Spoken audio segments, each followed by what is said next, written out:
make a great partner because I'm all about like compromising, and I believe in like accountability as well. Where you got that from? Healing actually. Like okay, so it wasn't your upbringing. You healed, like nobody's perfect, but like my parents, they're not married or anything like that. So I learned like based off like I have my dad in my life and I have my mom in my life, but it's also like just learning from like both of them and everything. And then the relationships I did have, like they weren't always good. They were toxic, but I wasn't really I wouldn't say I wasn't the problem, but it was like we wasn't seeing eye to eye. But I feel like it's all based on healing and accountability because some people still hold on to things when they went through as a kid and everything. For sure. And like it does lead onto your relationships. And then like next thing you know, like you be asking like, why are you so angry? Why are you so miserable? It's really the stuff they've been through as a kid. Gotcha. Stuff they haven't healed from. So when they start, once you start seeing like what you wrong about and everything, that's like the first step to growth and stuff like that. So for me, I just learned through experiences and actually through my relationships and everything like that. So yeah. So your answer to the question is no. I just No, wanted to know that. You said the answer to her question is no? Yes. Do you believe you were raised? You wasn't raised to be a good partner. You develop good characteristics along the way. Right. It's all about growth and everything. Like I do love myself. That's beautiful. And, on a dark run, man. So hopefully I get more desk videos coming up. Less car videos, right? So I want to talk about, and I seen a podcast that JB Reacts did to these women. I should have shared another clip. I'm going to share another clip from the same video in this one, and I would have to go and find it, right? But I'm gonna see if I can find it. I should sit down and find it, right? So they got to the part in this podcast, which was very productive. I believe they was from New York or East Coast. They had the accent, which was a very productive podcast to me, from what I heard. They spoke well, wasn't too much over speaking. It was, I really fuck with this, but they were saying that, parents, especially black parents or brown parents, I don't want to say brown. They basically meant, they said brown, but black parents don't show their children how to properly love or be in a relationship. That's because a lot of the women, they left the community, man. They left the men.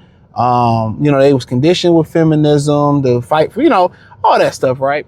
So even before welfare, a lot of them skedaddled, right? Go look at Frederick Douglass' story. A lot of them skedaddled, gave you a hard time, and guys, you got to remember, women are creatures of hypergamy, so if they see, Brad as the dominant slave master and all that, they want top of the food chain. It's just biology is how they wire, most of them, right?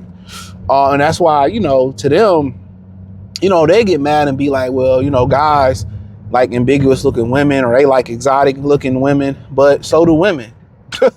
Women love exotic looking men. It ain't nothing different. I mean, you take a Ford and put it in Africa, it's exotic. You know what I'm saying? So, it ain't a Ferrari, but you feel what I'm saying? But you get it, but, but enough buts, right? So they're right. A lot of us didn't see, not step parents, that shit don't count. You didn't naturally see your mother and father, most of us, have a great relationship. You seen co-parenting, and it might have been pretty good co-parenting, but you didn't grow up in a house with both parents. Your grandparents, you might have seen both of them, but you didn't really see. And, I've talked about this in the past, and recently y'all should see a video before this or after this, that parents don't even really teach you how to date. They might show you how to be chivalrous, what to watch out for, but it's just really trial by fire. And that's a little bit different. I do think there needs to be some lessons and stuff on how to properly court, how to properly date, and all those type of things. I definitely think about it, think it should happen. But how to properly love, most women tell the daughters to get as much paper as they can. It's about money in the black community. Oh, if you got no money, that's why they speak so much prostitution. A lot of y'all blame it on the reality TV. They blame it on the rappers, or the female entertainers and entertainers in general, male or female. But in reality, a lot of these mothers were telling these daughters or showing them it's just about money. Money, and I cracked this coochie open for some money. whether it's saying it or whether they learn by action. It's just what it is.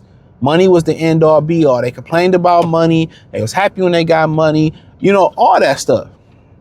So they don't tell the kid, the women to look for women of value or women of care, or men of value or men with high character. They don't tell them that. And that's just the honest truth. They don't tell them that.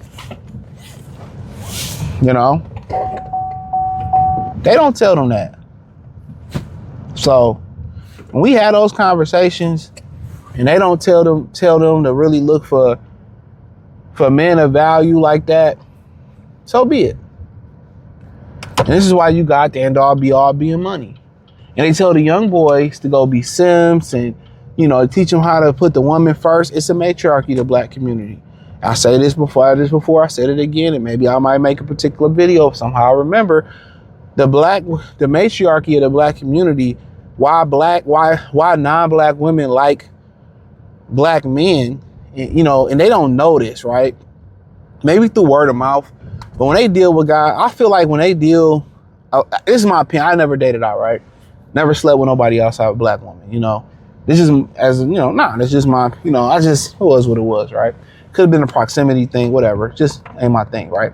But what I will say, I think what most non-black women find out, that the black community, it teaches their sons to put the woman number first, even over God. They're not gonna say it, but that's what the teachings say. They teach their sons that the black woman is God and the black woman is number one. So when they get out there and they start dating, most black women don't respect that. The sympatry, but Becky do. Brad, Amir, Lee, maybe not so much Lee, but a lot of them other, because a lot of them Asian men, from what I'm learning, they kind of a little bit, the Asian women step over them a little bit, but I'll talk about that in another video or a little bit later. But in reality, when a lot of these start, I think it's a sexualized of the black men. They want to see if the soul pole is what it's about, the sex. And I think they end up dealing with black dudes, and they end up finding that they take care of they take care of women and put the woman number one, because they come from the matriarchy of the black community. So they put your feelings first. They treat you better. They chivalrous. Y'all got to understand, Brad and them, especially Amir and all them over there, they ain't no chivalrous. Them Indian men, most of them wives hate their husbands.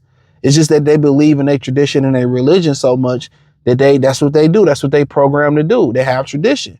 Now they get into America outside of the tradition, pretty much do what the fuck they want, right? In some situations. But they find out that black men treat them so much better, and all the stories ain't true. When they and they know how to pick men, and they get treated better, and they get treated number one and all that type of stuff.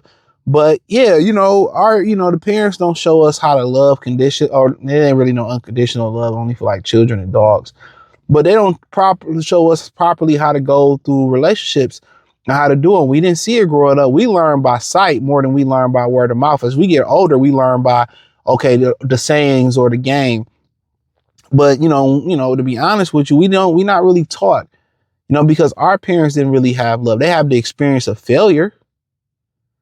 And through that can be great knowledge. But at the end of the day, a lot of us, we learned to yelling and screaming and showing passion and fighting and domestic violence and all this. So we've seen all this shit happen, and we're damaged. A lot of us are damaged, but nobody teaches us how to properly be in a relationship. You know what I'm saying? Nobody teaches us, okay, it's one pot. Like, it's just not your bills or her money. It's everybody's money.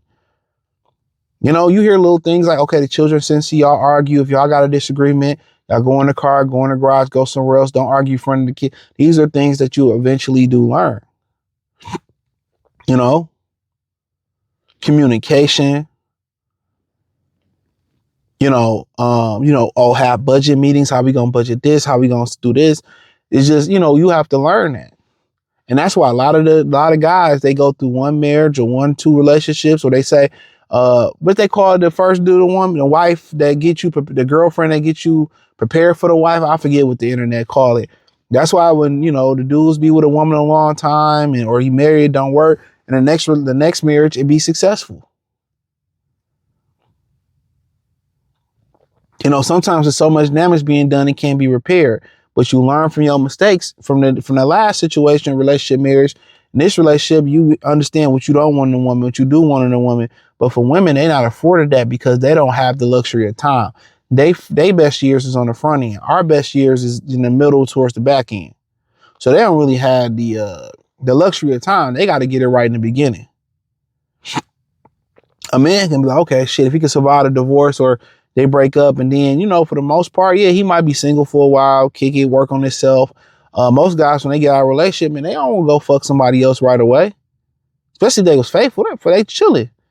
They working on, you know, the finances, the money they lost, trying to build it up, credit being back up, you know, getting in shape, you know, mentally working out. And then eventually they'll be single, kicking with a few women. That shit gonna get old, and then they looking for something more serious. That's just how it go. But hey, possibly a part 2. Hit the link in the description, join the Patreon, subscribe, thumbs up the video. Peace.